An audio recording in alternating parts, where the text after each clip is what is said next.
पंडित नेहरू को गिरफ्तार कर लिया था। कश्मीर का मुद्दा यूनाइटेड नेशंस में है ही नहीं। पाकिस्तानी कौम जाहिल तो ही है। नमस्कार दोस्तों, मेरा नाम है अविनाश त्रिवेदी और आप देख रहे हैं अवीज़ रिएक्शन। दोस्तों, आज मैं फिर आप लोग के सामने हाजिर हुआ हूँ कुछ बात करने के लिए। आज हम बात करेंगे कश्मीर पे। हालांकि दोस्तों, कश्मीर पे बात करने के लिए कुछ है नहीं, क्योंकि कश्मीर भारत का एक अभिन्न अंग है। ये हर भारतवासी जानता है, मानता है, समझता है। लेकिन आज हम बात कश्मीर पे नहीं करेंगे। आज हम बात करेंगे भारत और पाकिस्तान के बीच में जो कश्मीर को लेके एक विवाद है, उस विवाद के बारे में। तो दोस्तों, शुरू करते हैं फिर। दोस्तों, सबसे पहले तो हम जान लें कि कश्मीर आज से भारत का हिस्सा नहीं है। कश्मीर के पिछले 10,000 सालों से भारत का हिस्सा है। और कश्मीर का नाम आता है महर्षि कश्यप से। मेरे जो दर्शक गैर हिंदू हैं उनको मैं बता दूं कि भारतीय पुराणों में, भारतीय वेदों में सप्तऋषियों का एक व्याख्यान आता है। हमारे पुराणों में एक सप्तऋषि, 7 ऋषियों की सात महान ऋषि हुए हैं भारतीय पौराणिक कथाओं के हिसाब से। उसमें ही एक ऋषि थे महर्षि कश्यप। उनके नाम पे ही कश्मीर का नाम कश्मीर पड़ा। खैर, हम इतने पुराने बातों पे नहीं जाएंगे। हम बात को शुरू करेंगे, जैसा कि हमारे दोस्त सारे जानते हैं कि 1947 में भारत में 584 प्रिंसली स्टेट हुआ करती थी। उसी में से एक प्रिंसली स्टेट थी जम्मू एंड कश्मीर। उस समय जम्मू और कश्मीर के महाराज थे महाराजा हरि सिंह, जो डोगरा वंश के राजा थे। तो हम बात शुरू करेंगे इसी डोगरा वंश के पहले महाराज से। ये घटना है दोस्तों आज़ादी से 100 वर्ष पहले, करीब 100 वर्ष पहले, 1846 की, जब जम्मू पे राज करते थे महाराज गुलाब सिंह, जो कि डोगरा वंश के संस्थापक थे। दोस्तों, उन्होंने 1846 में ब्रिटिश सरकार के साथ एक डील की, जिसके तहत उन्होंने 7.5 लाख नानकशाही रुपए ब्रिटिश सरकार को सौंपे, दिए, और उसके बदले में उन्होंने लद्दाख और कश्मीर का हिस्सा ख़रीद लिया। बाद में गिलगिट को उन्होंने सिखों से लड़ाई में जीता। इस तरह से उन्होंने डोगरा साम्राज्य की स्थापना की। इसी डोगरा साम्राज्य के आखिरी शासक थे महाराजा हरि सिंह 1947 में।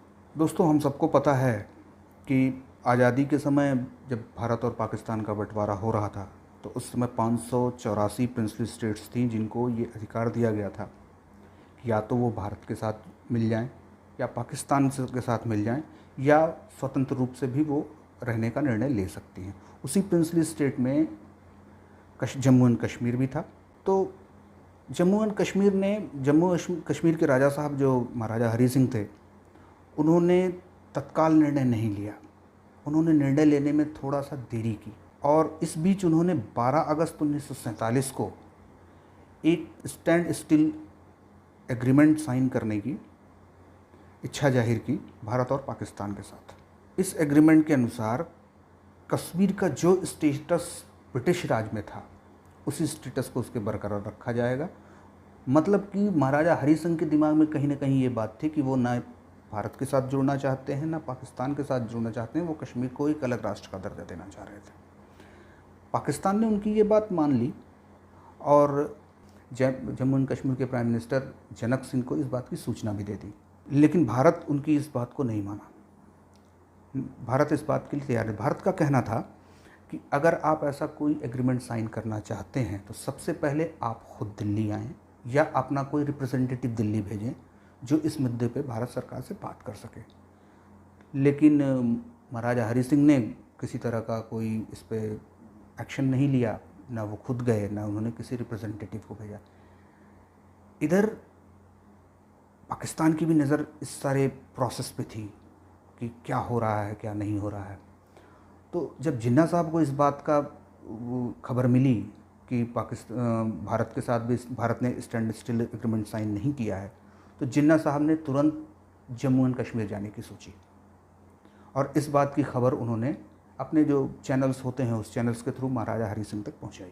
जब राजा साहब को ये पता चला महाराजा हरी सिंह को ये पता चला कि जिन्ना साहब जम्मू एंड कश्मीर आना चाहते हैं, तो उन्होंने जिन्ना साहब को बोला कि जिन्ना साहब अभी जम्मू एंड कश्मीर आना ठीक नहीं है, क्योंकि अगर आप इस समय जम्मू एंड कश्मीर आते हैं तो कहीं ना कहीं इंडिया को इस बात का लगेगा कि जम्मू एंड कश्मीर और पाकिस्तान मिलके कुछ कर रहे हैं, तो इंडिया भी जम्मू एंड कश्मीर आना चाहेगा, इंडिया के रिप्रेजेंटेटिव भी जम्मू एंड कश्मीर आना चाहेंगे।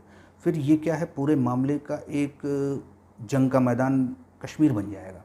हालांकि उनका सोचना भी सही था, महाराजा हरी सिंह सही सोच रहे थे, क्योंकि उस समय महाराजा हरी सिंह का रिलेशन इंडिया के जो टॉप लीडर्स थे उन टॉप लीडर्स के साथ अच्छा नहीं चल रहा था। मैं आपको यहाँ पे एक चीज़ बता दूँ कि जो 584 प्रिंसली स्टेट्स थी, उनमें सारे स्टेट्स या मैक्सिमम स्टेट्स का जो मसला था वो हमारे लौह पुरुष सरदार वल्लभ भाई पटेल साहब देख रहे थे, और जम्मू कश्मीर का मसला ही था जो पंडित नेहरू देख रहे थे। और पंडित नेहरू जी के साथ उनका महाराजा हरी सिंह का संबंध बहुत उस समय ठीक नहीं चल रहे थे, और पंडित नेहरू के साथ महाराजा हरी सिंह की तलखी चल रही थी। पाकिस्तान इसी का फ़ायदा उठाना चाह रहा था। उसको ये उम्मीद थी कि इस तलखी की वजह से हो सकता है महाराजा हरी सिंह पाकिस्तान से जुड़ना ज़्यादा पसंद करें। एक्चुअली उस समय जम्मू एंड कश्मीर में महाराजा हरी सिंह के एक विरोधी थे, शेख अब्दुल्ला, और शेख अब्दुल्ला साहब को पंडित नेहरू का सपोर्ट मिल रहा था। और शेख अब्दुल्ला साहब नेशनल कॉन्फ्रेंस एक पार्टी थी जम्मू एंड कश्मीर में जिसके लीडर थे, और national conference Jammu and Kashmir में क्विट कश्मीर का मूवमेंट चला रही थी, जिससे महाराजा हरी सिंह को काफ़ी परेशानी हो रही थी। इसी वजह से उनका और नेहरू साहब का विवाद हो रखा था। बात आज़ादी से 1 साल पहले की है। मई 1946 में क्विट कश्मीर मूवमेंट के चलते ही महाराजा हरी सिंह ने शेख अब्दुल्ला साहब को गिरफ़्तार कर लिया था। जब ये खबर पंडित नेहरू को मिली तो पंडित नेहरू ने सोचा कि वो शेख अब्दुल्ला के वकील के रूप में कश्मीर में जाएंगे और शेख अब्दुल्ला के बचाव पक्ष के वकील के रूप में वहाँ पे शेख अब्दुल्ला के पक्ष को रखेंगे। इस बात से महाराजा हरी सिंह काफ़ी नाराज़ हुए, और मेरे ज़्यादातर दर्शकों को पता नहीं होगा कि इसी नाराज़गी की वजह से 22 जून 1946 को महाराजा हरी सिंह ने पंडित नेहरू को गिरफ़्तार कर लिया था, और उनको गिरफ़्तार करके मुजफ्फराबाद के पास एक डाक बंगले में रख दिया था। ये आज़ादी से 1 साल पहले की बात है, मतलब 1946 की घटना है। अब जब जिन्ना साहब को ये पता चला कि महाराजा हरी सिंह ने उनको मना कर दिया है जम्मू कश्मीर आने से, तो उनको काफ़ी हैरत हुई इस बात से, और कहीं ना कहीं उनके दिमाग में ये आया कि अब कश्मीर पाकिस्तान का हिस्सा नहीं बनेगा। तो पाकिस्तानियों को तो आप जानते ही हैं। तब जिन्ना साहब ने अपने लियाकत अली को बुलाया और कहा कि भाई देखो, ये कश्मीर का मुद्दा तो पाकिस्तान के हाथ से बाहर जा रहा है, आप किसी तरीके से इस मामले को हैंडल करो। फिर आप सबको पता है, लियाकत अली ने खुर्शीद अनवर को साथ लिया और कबाइलियों के साथ एक ऑपरेशन बनाया, और उसके तहत कश्मीर पे हम कबाइलियों से हमला करवाया। ये सारी घटना हम लोग को पता है। जब हमला हुआ तो राजा साहब ने अपोज़ किया, लेकिन राजा साहब के कंट्रोल से बाहर जब चीज़ें जाने लगी तो उन्होंने इंडिया से रिक्वेस्ट किया कि आप हमारी हेल्प करें। तो इंडिया से ये गया कि भाई हम आपकी हेल्प कैसे कर सकते हैं, आप तो अलग राष्ट्र बनना चाहते हैं। तब महाराजा हरी सिंह ने इंस्ट्रूमेंट ऑफ एक्सेशन पे साइन किया। बाकायदा वो भारत का जम्मू कश्मीर राज्य भारत का एक हिस्सा बना, भारतीय गणतंत्र का हिस्सा बना। तब इंडियन फ़ौजें कश्मीर में आईं और उन्होंने उन कबाइलियों को पीछे ढकेलने की कोशिश की और ढकेला भी। उसके बाद नेहरू साहब, पंडित नेहरू जी यूनाइटेड नेशन चले गए कश्मीर का मुद्दा लेके, और यूनाइटेड नेशन ने एक रेजोल्यूशन पास किया जिसके तहत फिर जहाँ तक हम कबाइलियों को पीछे ढकेल चुके थे उस लाइन को सीज़ फायर लाइन घोषित कर दिया गया। उसके उस तरफ का हिस्सा पीओके बना और इस तरफ का 2/3 हिस्सा, मतलब 2/3 कश्मीर भारत के हिस्से में आ गया। ये सब घटना हम लोग को पता है, और नॉर्मली ये सब घटनाएं हमको पता है। अब पंडित नेहरू जब यूनाइटेड नेशन में इस मामले को लेके गए तो यूनाइटेड नेशन में भी इंडिया का और पाकिस्तान का अपना अपना बयानिया था। इंडिया का कहना था कि भाई हम तो इन्वेडर नहीं हैं, हमको तो बाकायदे दावतनामा दिया गया है और इंस्ट्रूमेंट ऑफ एक्सेशन पे महाराजा हरि सिंह साइन कर चुके हैं, तो कश्मीर तो अब हमारा हिस्सा है, भारतीय गणतंत्र का हिस्सा है, तो हम अपनी ज़मीन की सुरक्षा के लिए आए हैं और हम यहाँ पे कश्मीरी लोगों की सिक्योरिटी के लिए आए हैं, ना कि हमला करने। जो बात सच भी थी, भारतीय फ़ौज का मेन मकसद तो यहाँ किसी भी तरीके से कबायलियों को हटाना और कश्मीरी लोगों की हिफाजत करना था। और पाकिस्तान का कहना ये था कि भाई ये कबायली तो हमने नहीं भेजे हैं, ये तो अपने आप आ गए, इनका हमसे कुछ लेना देना नहीं है, हम इनको जानते भी नहीं हैं। ये दो पक्ष थे जो यूनाइटेड नेशंस के सामने इंडिया और पाकिस्तान ने अपने अपने पक्ष रखे। अब दोस्तों, पाकिस्तानी कौम जाहिल तो ही है, जाहिलियत की तो पराकाष्ठा है वहाँ पे, तो उनका ये कहना है कि तुरंत प्लेबिसाइड करा दो। यूनाइटेड नेशंस के रेजोल्यूशन में जो लिखा हुआ है उसके अनुसार तुरंत प्लेबिसाइड करा दो और तुरंत फैसला कर दो कि कश्मीर पाकिस्तान की तरफ जाएगा या हिंदुस्तान की तरफ जाएगा। और उन जाहिलों ने कभी यूनाइटेड नेशन का कश्मीर रेजोल्यूशन पढ़ा ही नहीं, उन्होंने पढ़ने की जहमत नहीं उठाई, भाषण देते फिरते हैं। मैं आपको बताता हूँ कि इसमें कन्फ्यूजन क्या है। मोटे तौर पे यूनाइटेड नेशन का जो कश्मीर पे रेजोल्यूशन है, उस रेजोल्यूशन में 3 शराइत है और उसको एक के बाद एक करके पूरा करना है। पहली शर्त ये है कि पहले पाकिस्तानी फ़ौज कश्मीर से बाहर निकलेगी, मतलब कि जो पाकिस्तान ऑक्युपाइड कश्मीर है उससे भी बाहर निकलेगी, क्योंकि जम्मू एंड कश्मीर पूरा पाकिस्तान ऑक्युपाइड गिलगित बल्चिस्तान से लेके पूरा जम्मू तक का एरिया है। तो पहले पाकिस्तानी फ़ौज उस एरिया से बाहर निकलेगी, फिर यूनाइटेड नेशन एक कमेटी का गठन करेगी। वो कमेटी इस बात की तस्दीक करेगी कि पाकिस्तानी आर्मी कश्मीर से बाहर निकली है कि नहीं, और जब वो कमेटी पूरी तरह संतुष्ट हो जाएगी उसके बाद इंडियन फ़ौज कश्मीर से बाहर निकलेगी। लेकिन चूँकि इंडियन फ़ौज वहाँ इन्वेडर नहीं है, वो पाकिस्तानी कश्मीरी आवाम की हिफाजत के लिए आई थी, तो वो वहाँ पे अपनी कुछ फ़ौज को रखेगी लॉ एंड ऑर्डर को मेंटेन करने के लिए। उसके बाद यूनाइटेड नेशन की कमेटी के सामने वहाँ पे प्लेबिसाइड कराया जाएगा, जनमत संग्रह कराया जाएगा और फिर कश्मीर मुद्दा रिजॉल्व होगा। ये पूरी शराइत है, मोटे तौर पे यूनाइटेड नेशन के जो रेजोल्यूशन है उसकी शराइत यही है। लेकिन दोस्तों, ये बातें 1948 की हैं, जब यूनाइटेड नेशन का रेजोल्यूशन आया था और ये मुद्दे इस तरह के थे।